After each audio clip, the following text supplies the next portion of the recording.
Alright, show you a pest that seems to plague eggplant in Missouri at least, and they're very hard to control. I controlled them earlier in the year with row covers. I'll zoom in on them here. Which row covers and radishes as a trap crop are about the best way to control them. They're flea beetles, and you can check and see if you have an infestation of them by looking at your leaves, and if you see that your leaves look like they were shot with a shotgun, that's a pretty good sign there are flea beetles around. Like I said, if you plant radishes next to your plants, it's a good trap crop that hopefully all the flea beetles will go to it. By the time your transplants get about 5 leaves on them, 5 good sized leaves, it really won't affect them at all. It hurts their looks, but who cares about the looks of the leaves if all you're interested in is the plant. I'll show you another good reason why it's not necessarily a bad thing to leave some weeds in your garden. Here's a weed between 2 pepper plants.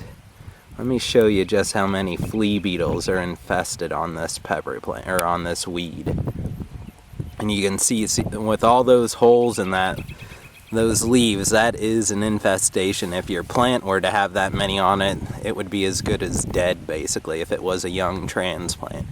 So it's a good thing to leave some weeds in your garden, actually, because it seems like they provide some habitat for some of those pesky insects.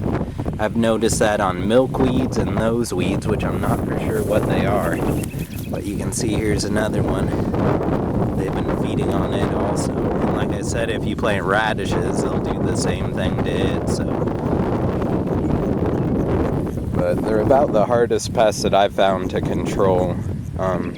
I guess you could use neem or some insecticidal soap on it, but we choose not to and just try to find other ways to control it.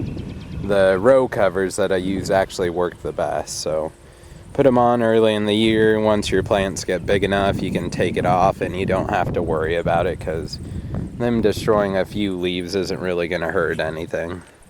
Here's a good example of an eggplant. I didn't put a row cover on 2 of these plants at the beginning of the year.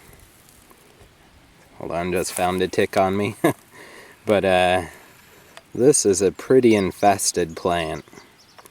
These were the only 2, like I said, that didn't have a row cover on them. And you can see what happens to eggplant, at least in northwest Missouri. If you aren't using row covers, be prepared.